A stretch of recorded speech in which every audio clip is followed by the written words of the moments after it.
ఇలా మాట్లాడుతున్నందుకు హిందూ సోదరులు ఎవరూ కూడా తప్పుగా భావించొద్దు. మాట్లాడే పరిస్థితి కొంతమంది వ్యక్తులు కల్పించారు కాబట్టి మాట్లాడవలసి వస్తుంది. అన్యదా హిందూ సోదరులు ఎవరూ కూడా తప్పుగా భావించొద్దు. రైల్వే స్టేషన్లోనూ బస్ స్టాండ్లోనూ రోడ్ల మీద కొంతమంది అడుకునే వ్యక్తులు మనం చూస్తూ ఉంటాం. అన్ని అవయవాలు సరిగ్గా ఉండి కూడా అడుకుంటూ ఉంటారు. అన్ని అవయవాలు సరిగ్గా ఉంటే వేసే రూపాయి కూడా జనాలు వేరు. కాబట్టి వాళ్ళకు స్పెషల్ టాలెంట్ ఉంటుంది. జనాల్ని ఎంటర్టైన్మెంట్ చేసే టాలెంట్. కామెడీ వేషాలు వేయడమో, సర్కస్ ఫీట్లు చేయడమో, పాటలు పాడడమో, ఇలా రకరకాల వేషాలతోటి అన్ని అవయవాలు సరిగ్గా ఉండి కూడా అడుక్కుంటూ ఉంటారు. ఇప్పుడు మీకు ఒక వీడియో చూపిస్తాను, చూడండి.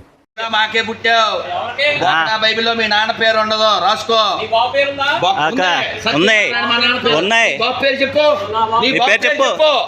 చెప్పు. తుడుచుకునే బైబిల్లో మీ బాబు పేరు ఉందా?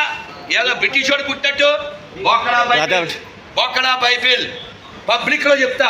బోకడా బైబిల్ దమ్ముంటే ఏదన్నా వాదించు, డిబేట్ రా, మాట్లాడు. మనం ఏదో చేసినట్టు బోకడా బైబిల్ క్రైస్తవ బొక్క. ఏదో పెద్ద బ్రిటిష్ వాడు పుట్టినట్టు క్రైస్తవ బొక్క తోలు తీసేస్తాం. క్రైస్తవ మాట ఎత్తారంటే డాష్ కూడుకున్న స్థలము మన డాష్ మిగిలిన డాష్ ఫైనల్లీ స్మాష్. ఇక్కడ ఒక వెరీ గుడ్ వర్డ్ ఏంటి? రామవాడు. వీళ్ళు చేసేది పాడు. ఇక్కడ ఉంది వీని కూడు, నువ్వు రానా తోడు. అరే లేదు జోడు, నువ్వు రారా రారా.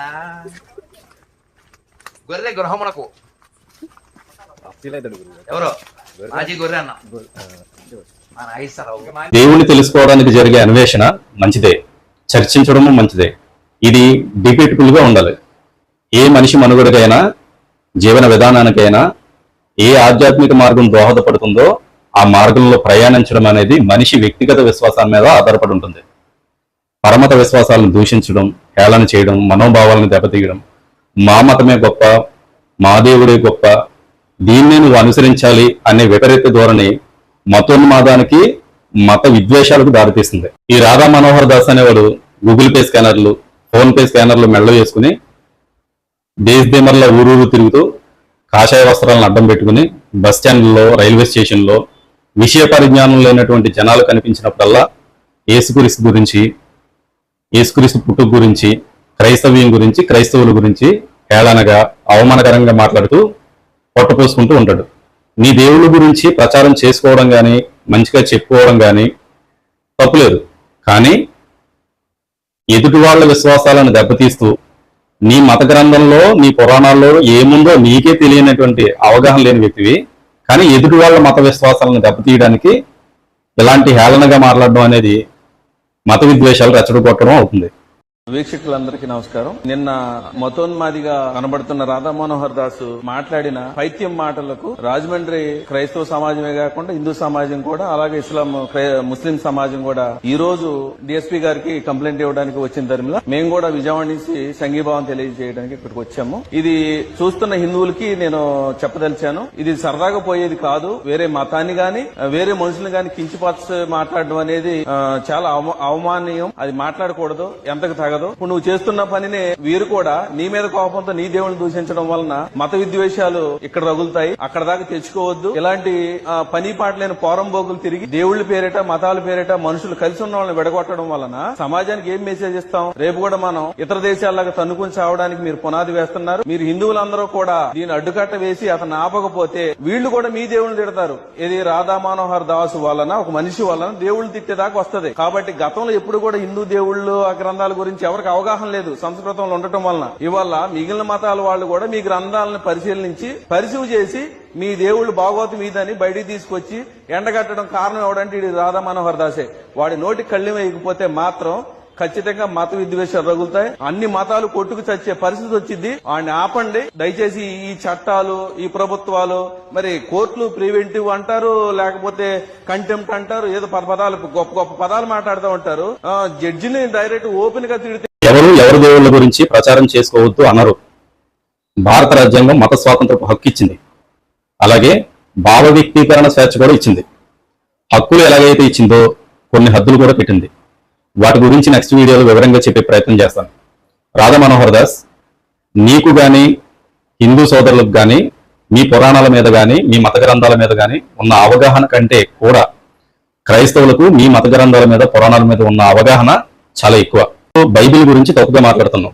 ఈ ప్రపంచంలో అత్యధిక భాషల్లో తర్జుమా అయినటువంటి ఆధ్యాత్మిక గ్రంథం ఏదైనా ఉందంటే అది బైబిల్. సామాన్య ప్రజలకు కూడా అర్థమయ్యేటువంటి భాషలో ఉంటుంది. సామాన్య ప్రజలకు అర్థం కాకుండా రహస్యంగా గోప్యంగా మీ పురాణాలని మీ గ్రంథాలని ఉంచారు.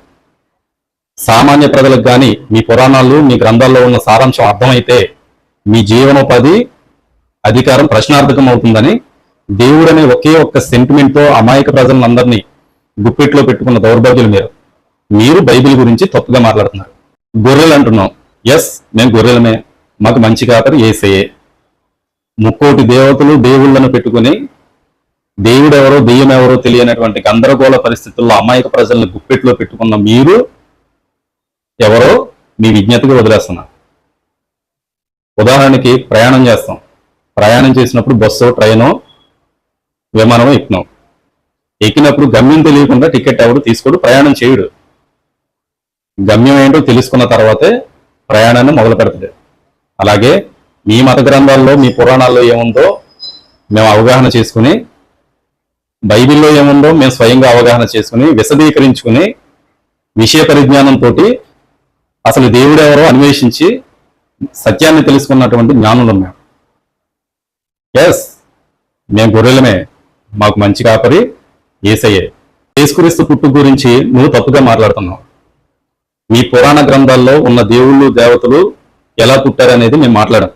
మాకు సంస్కారం సభ్యత అన్నీ ఉన్నాయి. కానీ మనిషేచ్ఛల వల్ల అంటే సెక్సువల్ కాంటాక్ట్ వల్ల పుట్టిన దేవుడు కాదు మా దేవుడు. అత్యంత పరిశుద్ధుడు. మేము గర్వంగా చెప్తాం మా దేవుడు అత్యంత పరిశుద్ధుడు అని. సో మనుషులు క్రియేట్ చేసుకున్నటువంటి దేవుడు కాదు, మమ్మల్ని క్రియేట్ చేసిన నిన్ను నన్ను కూడా క్రియేట్ చేసినటువంటి మహోన్నతమైన గొప్ప దేవుడిని గర్వంగా చెప్పుకుంటాం.